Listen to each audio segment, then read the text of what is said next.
Usually, the grave silences us all, but a select few throughout history used their final breath to deliver punchlines, savage burns, or statements so bizarre we're still scratching our heads centuries later. We've got an emperor mocking his own promotion to a god, a poet bragging about his drinking record, and a death row inmate dropping a pun so dark it's become legendary. These are 15 of the most absurd, hilarious, and unforgettable last words ever spoken. It turns out that even when staring into the void, humans absolutely refuse to be normal. Number 1. The Stoic Departure. George Washington. George Washington wasn't just the founder of a nation, he was discipline made flesh. The man who outmaneuvered the British Empire ran his life like a clockwork military operation, and he wasn't about to let dying be any different. In 1799, as a brutal throat infection closed in, Washington didn't panic or give a dramatic speech. He simply gave his secretary final orders, checked his own pulse like he was reviewing a troop formation, and whispered, "It is well." No tears, no theatrics, just a calm two-word status report confirming his life's mission was complete. He checked out with the emotional range of a very patriotic marble statue. Number 2. The Ultimate Flex. Dylan Thomas.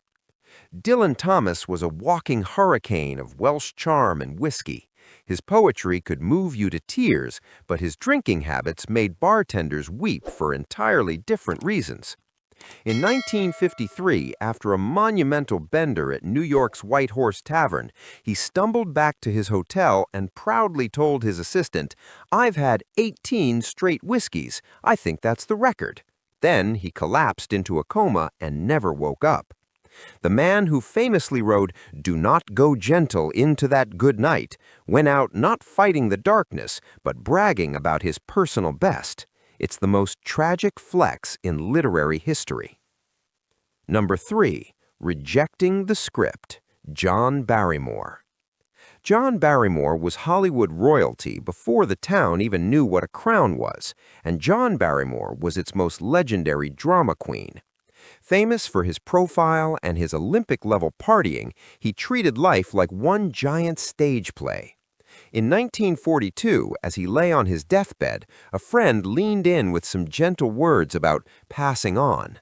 Barrymore scoffed at the very idea, declaring, "Die, I should say not, dear fellow. No Barrymore would allow such a conventional thing to happen to him."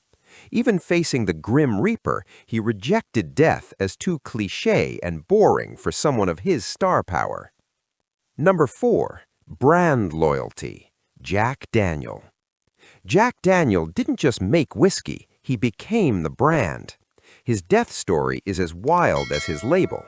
He died in 1911 from a blood infection that started in his toe, an injury he got years earlier when he angrily kicked a safe because he forgot the combination. It was a slow-motion death caused by a bad memory and a stubbed toe. As he lay dying from this absurdly poetic injury, his final request was beautifully simple. "One last drink, please." Whether it was a craving or a final toast to his empire, Jack maintained perfect brand consistency until the very last drop. Number 5. The Critic's Exit. Karl Marx. Karl Marx spent his life writing thousands of pages on class struggle and the collapse of capitalism. He had an opinion on everything. So when he was dying in 1883 and his housekeeper asked if he had any profound final words for history, Marx was visibly annoyed. He snapped, "Go on, get out. Last words are for fools who haven't said enough." Then he turned his face to the wall and died. It's the ultimate mic drop, dismissing the entire tradition of deathbed wisdom because he'd already written everything he needed to say. Number 6. The Darkest Pun. James French. In 1966, convicted murderer James French was headed to the electric chair at Oklahoma State Penitentiary. While most in that seat are consumed by fear, French saw a golden opportunity for a dark joke. As reporters watched, he turned to them and asked, "How's this for a headline for tomorrow's paper? French fries." The sheer audacity is staggering. He hijacked his own execution to ensure he'd be remembered as a comedic legend rather than just another criminal. Number 7. The musical snob, Jean-Philippe Rameau. Jean-Philippe Rameau was a titan of French Baroque music and a legendary perfectionist. He obsessed over musical theory and apparently couldn't turn that off even while dying.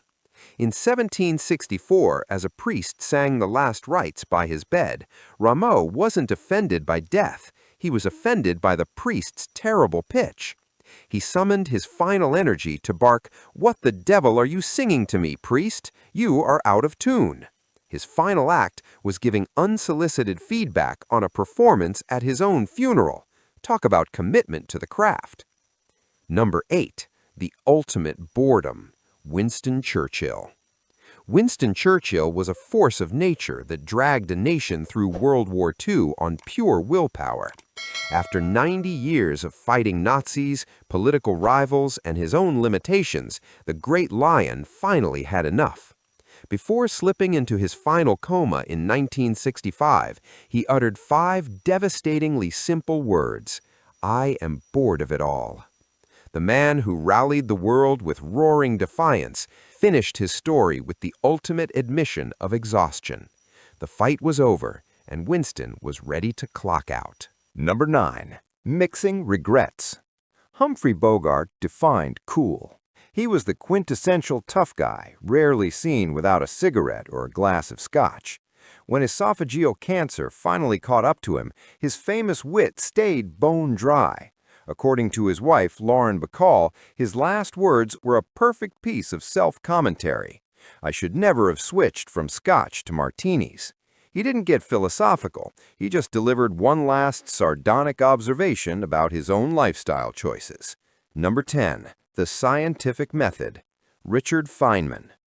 Richard Feynman was a Nobel Prize-winning physicist who approached the universe like a giant puzzle.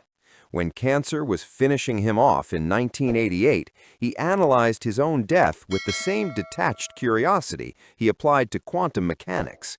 His final words were, "I'd hate to die twice. It's so boring." For Feynman, the tragedy wasn't the end of life. It was the inefficiency of repetition. Dying once was a waste of time. Doing it twice would be intolerable. Number 11.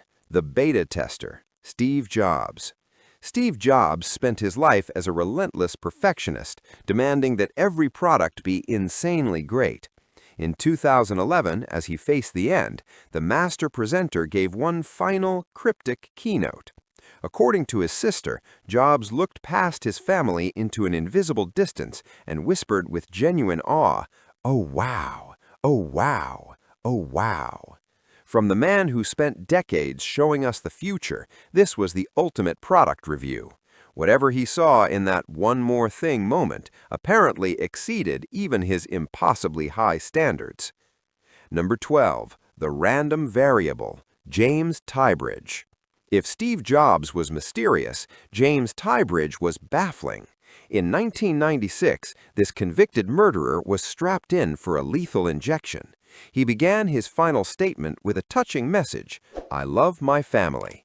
But then, without warning or context, he concluded with a single solitary word, "potato." No explanation followed.